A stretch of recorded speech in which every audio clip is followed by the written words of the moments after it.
Bonjour Léa, merci d'avoir accepté cette invitation pour participer à ces interviews qu'on fait dans le cadre du projet européen Transcendence, Yes. euh, qui vise justement la visibilité des personnes trans et non-binaires en Europe, et aussi surtout comprendre quels sont les besoins des personnes trans et non-binaires à la fois dans les cadres culturels, institutionnels ou pas, et à la fois dans la vie de tous les jours pour comprendre quels sont les besoins spécifiques que nous, on pourrait adresser à travers la danse, le théâtre, voilà, dans les milieux culturels. Je suis Léa, j'ai 30 ans. Je suis originaire de Nantes et je vis à Lyon depuis maintenant 4 ans. J'ai fait une transition. En plus d'avoir fait ma transition, je suis lesbienne. Oh mon Dieu, non, je rigole. J'anime depuis 4 ans aussi l'émission Transculture qui vise à promouvoir les cultures trans, les cultures queer et les cultures féministes. C'est une émission qui, à mes yeux, qui est importante pour faire aussi de la pédagogie auprès des personnes qui se posent des questions ou qui connaissent très peu au sujet. Euh, Bien évidemment, cette émission, c'est pas inviter des invités pour qu'ils aient la science infuse, mais c'est surtout pour, voilà, pour renseigner les gens, pour aider les gens, pour promouvoir au mieux le milieu queer et le milieu trans de manière plus générale. Sinon, j'ai un parcours militant aussi depuis déjà plus de 10 ans. J'ai commencé à Nantes avec un collectif queer féministe, justement, en 2014, un an avant de commencer ma transition. Elle a démarré en 2015. Donc voilà, donc ça fait 10 ans que je suis hormonée. J'ai fait une opération il y a 5 ans, ma vaginoplastie s'est déroulée à Lyon avec le docteur Tarier. Et puis sinon, en dehors de l'aspect radio, je travaille dans l'informatique en tant que technicienne support informatique. Est-ce que tu souhaiterais partager comment se passe la vie pour une personne transgenre ou non-binaire dans ton pays de résidence, donc la France, Ouais. et quelle est l'opinion publique sur les corps transgenres dans ce pays, selon toi? En France, je trouve que depuis, en tout cas, moi, si je peux parler à titre personnel, hein, sur l'évolution depuis que j'ai démarré, notamment ma transition, et de ce qui se passait même avant que je démarre ma transition, dans les années 2010 jusqu'à aujourd'hui, je trouve il y a quand même une nette amélioration. On ne peut pas se le cacher, même si on demande toujours des droits, et ça, c'est normal parce que les personnes trans sont des êtres humains et on mérite pas de vivre comme tout le monde, quoi, tout simplement, de pas des sujets qui devraient pas être des sujets. Enfin, on a le droit d'être qui on a envie d'être tant qu'on est bien dans notre corps, bien dans notre peau, bien dans notre tête, bien généralement, c'est peut-être le plus important. Il y a, je trouve, une nette amélioration déjà notamment sur l'aspect papier. Il faut savoir que avant la loi de 2016 sur le changement de genre à l'état civil, il fallait avoir subi une opération dite irréversible obligatoirement euh, pour faire ces changements de papier, changement de prénom ou changement de mention de genre à l'état civil. Et puis aussi, il fallait prendre un avocat qui va te coûter un bras, concrètement. Voilà. Mais aujourd'hui, le fait qu'il y ait cette nouvelle loi, en fait, c'est un dossier qu'on dépose directement au service d'état civil du tribunal. Bon, ce qui est dommage, c'est de se dire qu'on doit encore aller au tribunal pour même donner notre dossier et puis aussi être passer en commission avec des personnes du service d'état civil qui vont valider si oui ou non, mais s'ils sont OK.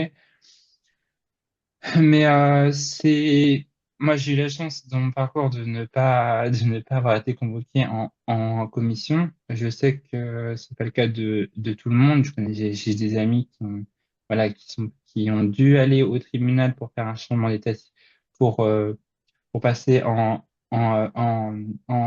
en commission. Mais voilà, je sais que ça dépend des tribunaux, c'est pas forcément le cas de tout le monde.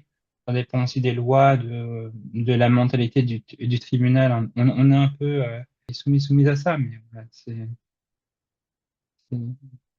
voilà. C'est un peu triste, mais ce que je pense qu'on devrait tout simplement. Moi, je me suis senti. Enfin, quand j'ai fait mon changement, je me suis pas forcément senti à l'aise enfin, d'aller au tribunal pour changer mon identité, quoi. Qu'avec mon officier d'état civil dans ma mairie de naissance, bah, ça aurait peut-être été plus simple, quoi. J'espère qu'un jour ça passera pour que ça passe directement par les mairies et pas par le tribunal, parce que c'est quand même assez stressant de rentrer dans un tribunal quand on sait qu'il y a des affaires de meurtre et tout ça qui sont jugées. C'est pas dingue, j'avoue, c'est comme ambiance. Comment tu comprends le mot discrimination? Est-ce que tu as déjà ressenti de la discrimination dans des domaines de la vie sociale, tels que l'éducation, l'emploi, le soin de santé ou les services Mm, publics? Par exemple, lors d'une candidature à des études ou à un emploi ou pour accéder à des institutions mm. publiques en raison de ton identité de genre? Et si tu pourrais donner un exemple ou quelques exemples concrets. Bah, en fait, j'ai remarqué que côté emploi, euh, les gens pouvaient t'embaucher par rapport à ce que tu vaux professionnellement, mais aussi ils peuvent générer de la transphobie intériorisée. C'est-à-dire qu'ils vont pas forcément le montrer, mais au fond, quand tu regardes les comportements, des fois, tu te dis, ah, il y en a un qui est en train de se moquer de moi. Et ça m'est arrivé là, ma première expérience post-formation. J'ai senti un peu un côté où il y en avait un, j'avais un collègue qui avait capté et j'ai appris des choses comme quoi ils se sont un peu foutus de moi, quoi. Voilà. J'ai pas forcément pris mal. Enfin, j'ai pris mal parce que je me dis c'est un con, quoi. Un petit con qui a aucune connaissance de ce qu'on peut vivre, qui a aucune connaissance de ce que c'est qu'un parcours trans et qui lui vit dans sa vie classique, hétéro, cis, mariage, enfant, labrador, monospace. Donc, ouais, non, j'étais contente de rester finalement très peu de temps dans cette entreprise.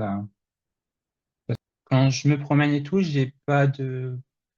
Avant, j'avais un peu de soucis quand j'étais à mon début de parcours, forcément, puisque quand on démarre une transition, on est toujours un peu dans l'entre-deux, et du coup, ça peut troubler un peu les gens, et des fois, bah, je me faisais mégenrer, etc. Euh, mais, euh, mais là, depuis quelque temps, quand même, je subis moins ce regard-là.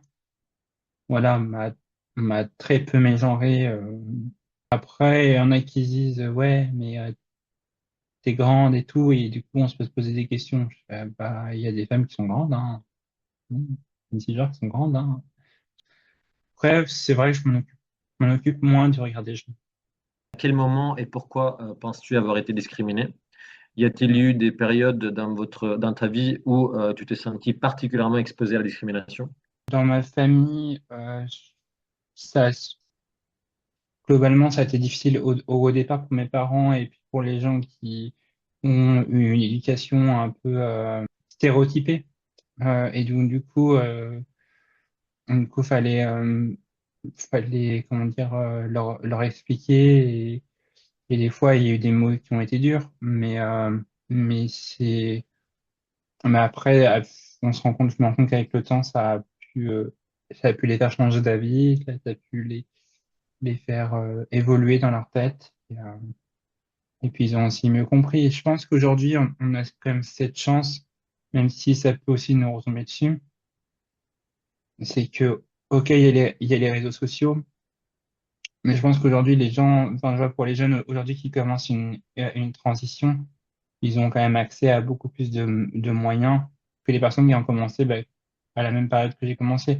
C'est vrai que moi, pour te donner une petite anecdote sur mon début de transition, c'est que quand je cherchais quand je voulais commencer ma transition, quand je cherchais un petit peu bah, les associations, certains contacts pour pouvoir commencer, je fouillais sur Internet pour trouver pour trouver une personne sur un site Internet qui s'appelait l'Association Beaumont Continental. Et du coup, il y avait une référente sur Nantes. Et du coup, on s'est vu au Jardin des Plantes à Nantes. Bon, après, j'étais pas comme ça, mais voilà. Mais c'est juste que voilà, fallait vraiment chercher, fouiller pour, euh, pour trouver de l'info. Et puis aussi, ce qui est important, c'est au niveau des informations, bah, voir ce qui est vrai de ce qui est faux pour pas tomber sur des fausses informations aussi. Puis après, il y avait des forums, comme je me rappelle, il y avait un forum e-trans, notamment, qui parlait, par exemple, notamment des différents chirurgiens. On parlait de chirurgie et puis des parcours de transition. Ah, mais bon, après, faut savoir démêler le vrai du faux. Et après, moi, à titre personnel, je voulais pas trop me mêler à. Je pense que chaque personne a son parcours de transition et a son parcours de vie.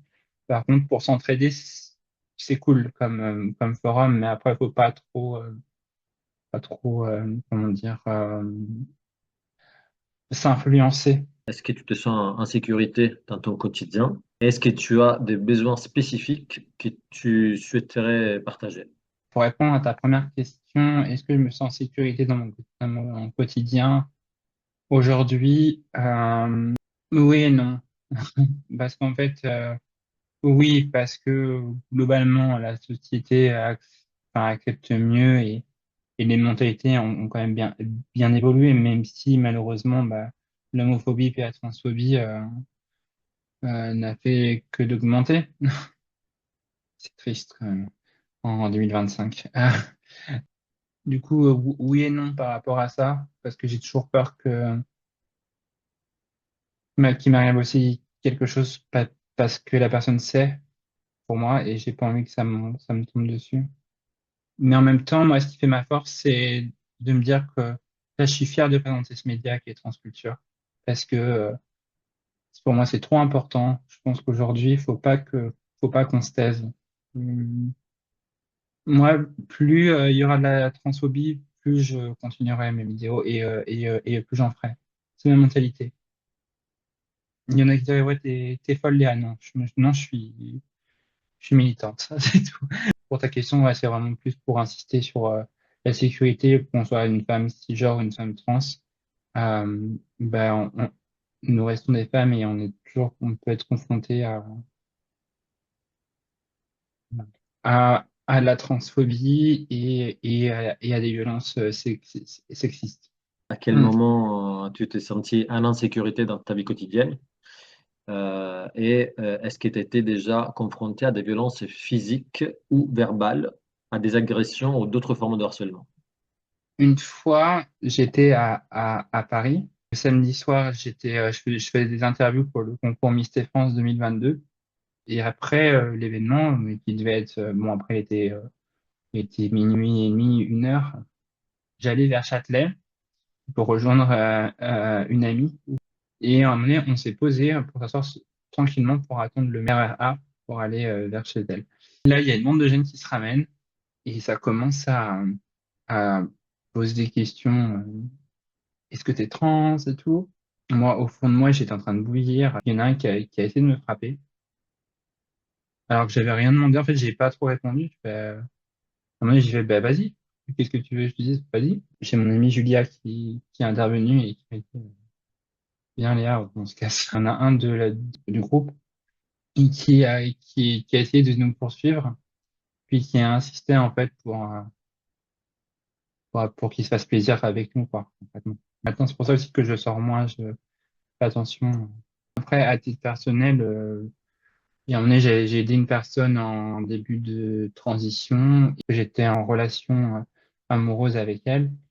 Et puis, elle n'a pas respecté mon consentement sur une soirée. On rentrait de soirée, on allait au lit complètement pour dormir. Elle voulait faire quelque chose.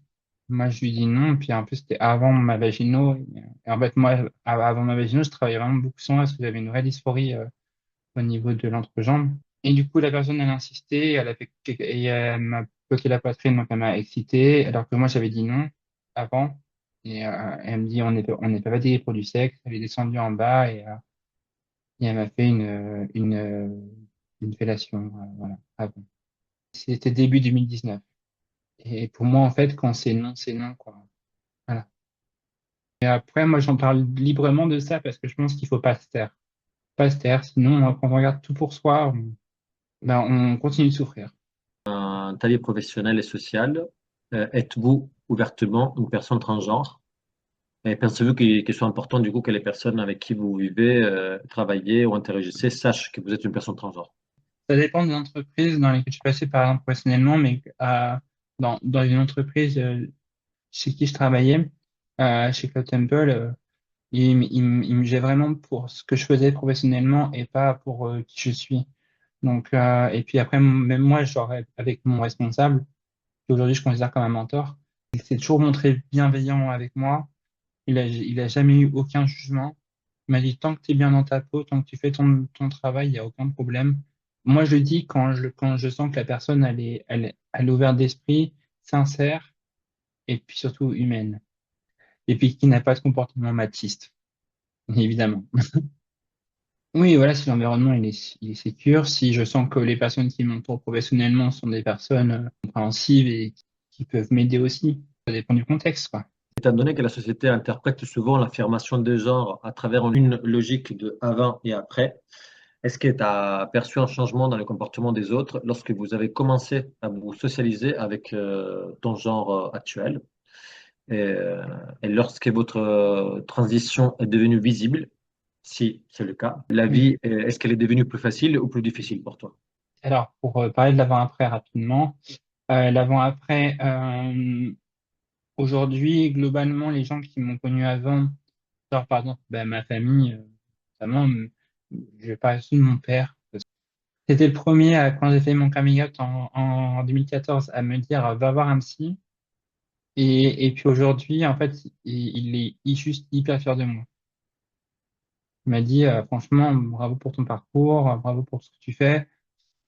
Tu t'es battu, voilà, il est hyper fier de moi. Et pour ma mère, ça a été plus compliqué parce que elle vient d'une famille qui était très, très stéréotypée, un peu mentalité vendéenne, donc un peu droite, et, bon, Bruno Retailleau, un peu dans l'idée.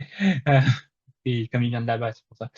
Euh, Ma famille, globalement, là, j'ai quand même que des retours plutôt positifs depuis mon début de transition en 2015. Après, amicalement, dans ma vie d'avant, bah, après, j'avais très peu d'amis parce que j'étais assez réservé, introverti, mal dans ma peau. Entre le harcèlement scolaire que j'ai vécu, les menaces, les insultes. Ce qui était marrant quand même, c'est que j'ai eu l'occasion de recroiser pendant ma transition des personnes que j'ai connues avant et du coup qui me disaient qu'ils s'en doutaient qu'il y avait quelque chose qui n'allait pas chez moi. Et quand ils m'ont vu, on va dire, durant ma transition, ils étaient très contents pour moi, quoi. Globalement, ça s'est plutôt bien passé, l'avant-après. Je dirais qu'aujourd'hui, pour moi, vu que je suis mieux dans ma peau, c'est plus facile de vivre, de manière sereine. Mais de toute façon, je pense que, non, évidemment, hein, j'aurais pas tenu très longtemps. Je pense que je ne serais plus là pour en parler aujourd'hui si j'aurais pas transitionné. Mais je pense que c'est mieux aujourd'hui, ouais. C'est plus facile aujourd'hui. Est-ce qu'on vous a déjà forcé à suivre un traitement médical ou psychologique pour maintenir le genre qui vous avait été assigné à la naissance? Non, non, non, non, Ok. non. Et quels changements sont, selon toi, nécessaires dans ton pays d'origine pour créer des environnements sûrs et accessibles pour les personnes transgenres et non-binaires? Déjà, je pense qu'il faut continuer de créer des associations, des collectifs bienveillants, safe. Parce que j'ai remarqué qu'il y avait quand même certaines associations en France qui étaient trop dans la radicalité. Pour moi, ça pousse beaucoup trop loin par moment. Et je pense qu'il faut continuer d'être dans la pédagogie tout en ce que l'association reste militante. Bon, et je comprends qu'il y a un peu de radicalité, mais il faut pas que ça ferme des portes à des personnes qui voudraient juste se renseigner pour démarrer leur transition. Pas forcément faire des manifestations. Enfin, il y a beaucoup plus de personnes trans qu'il y a quelques années, parce que aussi les gens s'acceptent mieux, ils sont plus ouverts aussi. La société nous a quand même permis des choses. Il y a quand même aussi plus de praticiens, que ce soit côté pour les hormones ou côté chirurgie, quelle qu'elle soit. Au niveau de l'environnement, continuer de faire des associations, faire des endroits d'échange, parce que c'est important. Je pense que chaque personne trans aujourd'hui, elle a besoin d'être écoutée, d'être d'être soutenue, parce qu'aussi il faut prendre conscience que c'est une personne qui peut être rejetée par sa famille, qui peut être rejetée par ses amis, qui peut être rejetée par son entourage plus globalement, et qu'il faut aider. Moi, j'ai eu la chance quand même d'avoir eu des parents qui ont été plutôt aimants. Et j'ai connu des personnes qui se sont retrouvées avec aucun logement parce que rejetées par les parents. Du coup, j'étais un peu en lien avec le refuge, donc je leur demandais. Mais moi, il faut continuer de créer des projets, de créer des choses. Il ne faut pas se laisser faire par cette pression sociétale qu'on cherche à nous imposer. C'est pour ça qu'on a créé ces projets Transcendent, c'est Mm, qu'on s'allie avec des personnes trans, non-binaires, des personnes cis, des personnes, justement, les alliés. Nous, mm, on croit fortement que, enfin, il faut qu'on s'engage aussi parce que mm. on est humain avant tout, comme tu dis. En tout cas, Merci merci à Léa. toi.